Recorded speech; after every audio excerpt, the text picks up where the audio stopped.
Aku mencium bau alkohol yang mengalir. Sangat dalam. Seberapa dalam?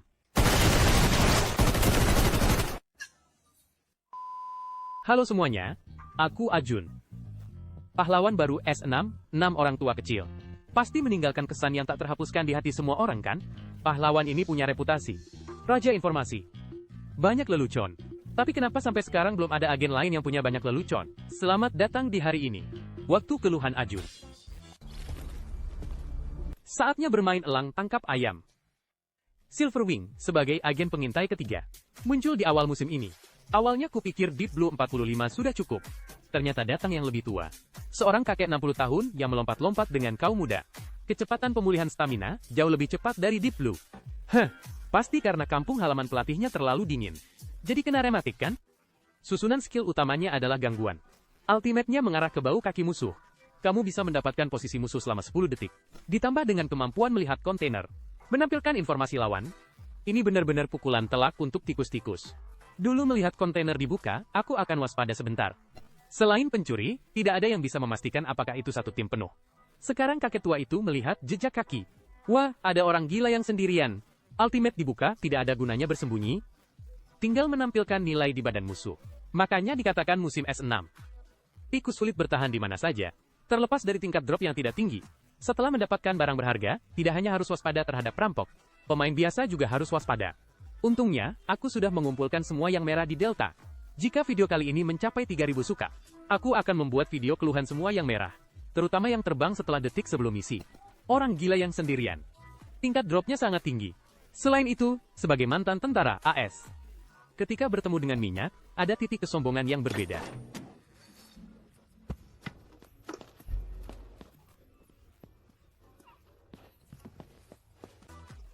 Apakah kalian pernah tertangkap saat berlari dengan pisau? Bagi yang pernah tertangkap, ketik ya di kolom komentar. Melawan tim penuh punya kelemahan. Jika musuh menahan skill mereka, kamu akan terekspos. Tapi ada juga cara bermain yang jahat. Sebelum terekspos, berikan diri Anda bantalan terlebih dahulu untuk menyelesaikan pengecualian satu arah. Berbicara tentang bantalan diri.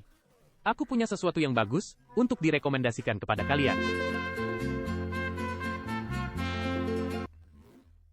Tidak ada. Tidak bisa memblokir iklan.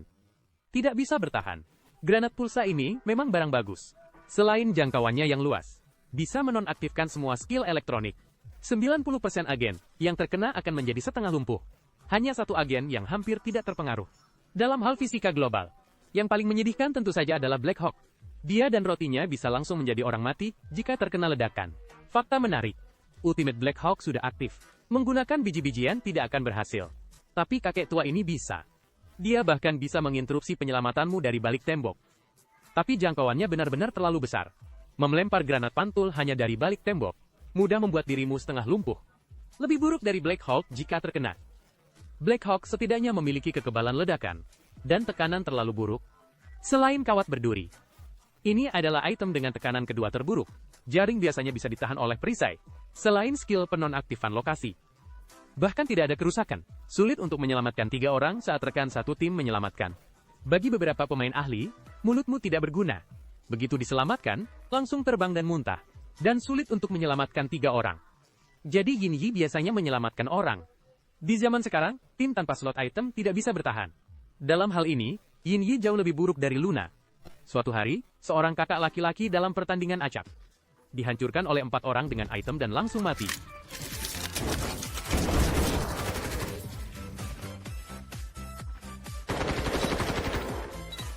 Tinju palsu. Ya ampun, luar biasa. Aku mungkin akan jatuh sebentar lagi. Astaga, kakak.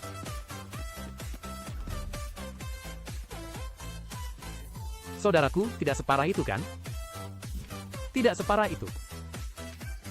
Aku tidak tahan lagi. Tinju palsuku hilang. Dia memukul tikus sialan ini. Begitulah orang-orang dengan 4 item. Dalam hal konsumsi, Yin Yi hampir tidak berguna. Satu-satunya hal yang berguna adalah burungnya. Satu-satunya yang bisa melakukan pengintaian di awal permainan. Berbicara tentang spesifik, titik kebangkitan paling nyaman bagi Yin Yi, tidak lain adalah asrama, dan yang kedua. Di awal permainan, kamu bisa membongkar celana dalam Sida, dan yang ketiga. Sida membuka pintu dan sulit untuk menang. Terakhir kali, aku bersama di Wolf dan Luna. Kami mendorong tim hingga mati di titik kartu akses. Dulu, Sida bersembunyi di bawah jembatan. Dia bersembunyi, dan kartu permainan tidak bisa melihat. Sekarang terbang di awal. Begitu melihat jejak kaki, dia datang dan membunuhnya. Skill ini bisa dikatakan meresap kemana-mana. Durasi yang sangat lama. Bawa satu granat, bisa meledakkan diri sendiri. Seperti perisai. Dua skill saling melindungi. Tapi jauh lebih fleksibel daripada dua skill bangsawan pelatih. Jika kamu bisa menempelkan roti kecil dan C4 ke atasnya. Apa yang terjadi jika kamu melakukan kombinasi serangan?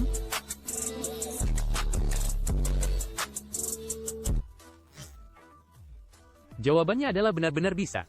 Tapi setelah dipasang akan lambat seperti lari selen. Barang yang bisa ditembak, jatuh oleh satu tembakan. Desainer sudah memikirkannya sejak lama. Jika drone ini bisa dipasang dengan granat yang merusak. Bayangkan betapa mengerikannya ini. Sekarang kamu tahu mengapa melihat drone di medan perang. Rasanya seperti melihat hantu. Satu granat itu benar-benar mengubah segalanya. Terlebih lagi, di dunia nyata tidak ada helm merah. Jika dipikir-pikir, desainnya masih konservatif. Tapi meski begitu, saat kamu berkomunikasi dengan yang lain, tiba-tiba muncul suara seperti ini, benar-benar mengganggu. Agen pada umumnya saat mengambil.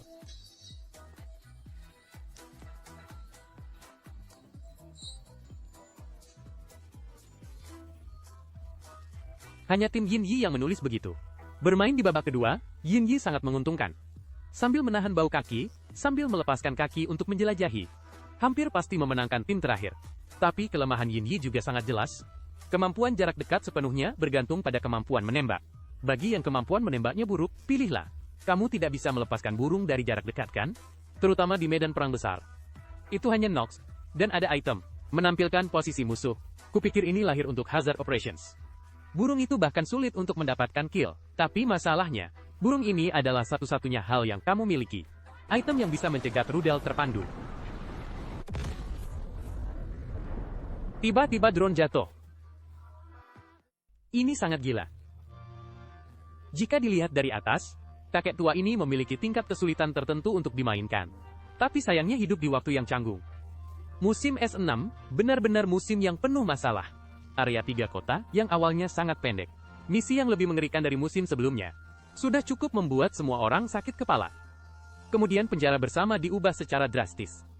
Tingkat drop diturunkan. Titik ekstraksi kelebihan beban. Terlalu banyak masalah.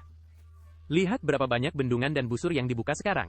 Untuk membuka satu kopi emas, ditambah lagi agen semakin kuat. Dari Fox Ice hingga kakek tua semakin parah. Lihat apa yang bisa dilakukan kakek tua di medan perang besar selain mengendarai burung. Lucu sudah selesai. Skill ini sangat merusak bagi mereka yang suka bermain solo dan mengambil barang. Terlalu berlebihan. Dan kakek tua tidak memiliki lelucon khusus. Hanya saja terlalu menjijikan. Temukan nama tim terakhir di peta. Lalu temukan peninju yang kuat, dan laporkan ke Rune Master. Makan terlalu banyak, langsung dikeluarkan. Lalu dengan senang, hati memenggal kepala. Panggil Silverwing sebagai pelapor. Ini adalah satu-satunya budaya komunitas Silverwing. Ini adalah bagian terburuk dari budaya komunitas Delta. Juga ekstrim dalam hal menimbun barang.